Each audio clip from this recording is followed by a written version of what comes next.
નમસ્કાર મિત્રો, સ્વાગત છે જનફરિયાદ ન્યૂઝ ચેનલ પર।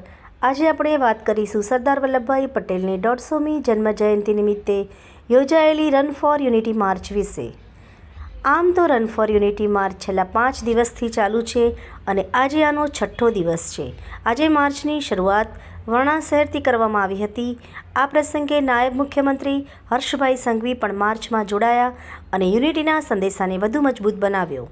સાથે જ કેન્દ્રીય મંત્રી મનસુખભાઈ માંડવિયાએ પણ આ યુનિટી માર્ચમાં ભાગ લઈને સરદાર પટેલની યાદમાં દેશભક્તિ અને એકતાના સંદેશા લોકો સુધી પહોંચાડ્યા।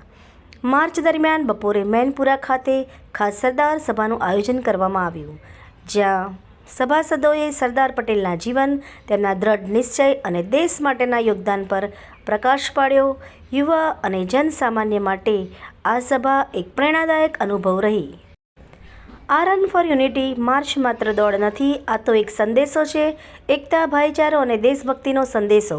આવો આપણે સરદાર પટેલના આ અવિસ્મરણીય યોગદાનને યાદ રાખીએ અને એકતાનું પાથરું દરેક હૃદયમાં વણીએ। આભાર। મીનાક્ષી રાવલ, ગાંધીનગર, ન્યૂઝ ઓફ ગાંધીનગર, દૈનિક જનફરિયાદ ન્યૂઝ।